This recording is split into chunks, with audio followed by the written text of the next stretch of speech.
জনাব মোহাম্মদ এনামুল আহসান, মহিলা অধিদপ্তরের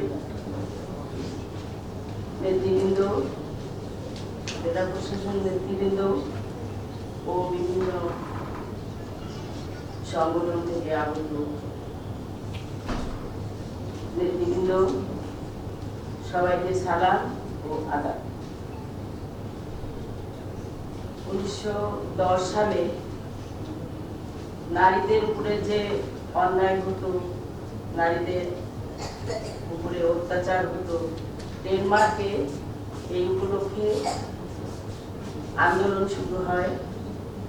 1975 সালে এই আন্দোলনটি জাতিসংঘের স্বীকৃতি লাভ করে। তারপর থেকে আমরা আমাদের দেশে বিশ্ব নারী দিবস পালন করি, অনেক গর্বের সঙ্গেই পালন করি।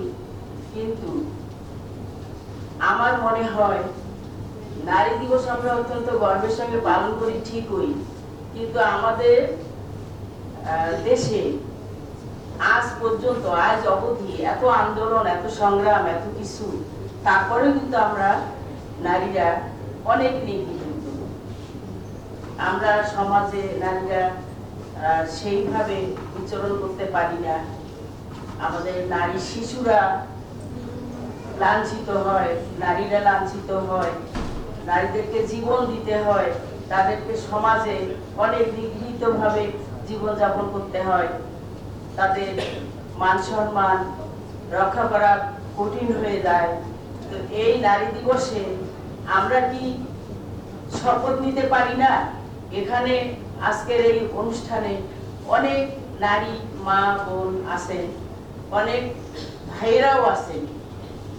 তো আমাদের এই সমাজে, আমাদের রাষ্ট্রীয় সমাজে, আমাদের রাজনৈতিক অঙ্গনে সব ক্ষেত্রে নারীরা কিন্তু, আমাদের পুরুষ ভাইয়েরা মনে করে নারীরা খুব দুর্বল। এই ধ্যান ধারণাটা পাল্টানো যায় নাকি? নারী পুরুষ, আমরা মুখে বলি আমরা নারী পুরুষ সমান, নারী পুরুষ সমান অধিকার। ইসলামও কিন্তু নারী পুরুষের সমান অধিকার দিয়েছে, কিন্তু তারপরেও আমরা এই আজকে 2026 সালে আমরা আজও অনেক নারীরা অনেক লাঞ্ছিত, নিগৃহীত, অবহেলিত। তো আমাদের বর্তমানে যে সরকার, আমাদের প্রধানমন্ত্রী জনাব তারেক রহমান, উনি বর্তমানে যে উদ্যোগ নিয়েছে, তার এই শাসন আমলে আমরা যতটুকু বুঝতে পারতেছি, জানতে পারতেছি, তাতে উনি নারী বান্ধব কিছু পরিকল্পনা গ্রহণ করেছেন। যেমন মহিলাদের জন্য ফ্যামিলি কার্ড, এটা একটা বিরাট, নারীদের জন্য, নারীদেরকে সম্মানিত করার জন্য, তাদেরকে স্বাবলম্বী করার জন্য একটা বিরাট পদক্ষেপ। তারপরেও আরো অনেক ওনার পরিকল্পনা আছে নারীদেরকে এগিয়ে নেওয়ার জন্য, যদিও এই ত্রয়োদশ নির্বাচনে নারীদেরকে তেমন ভাবে মূল্যায়িত করা হয়নি। অন্তত আমরা মনে করি যতটুকু করার কথা ছিল ততটুকু হয়নি।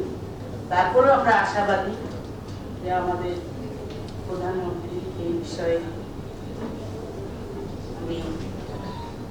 নারী বান্ধব কিছু পরিকল্পনা করে আমাদেরকে আরো এগিয়ে নিয়ে যাবে, এই আশা রেখে নারী দিবসের সফলতা কামনা করে, যে উদ্দেশ্যে এই নারী দিবস আমরা পালন করছি তার সফলতা কামনা করে আমি আমার বক্তব্য শেষ করছি।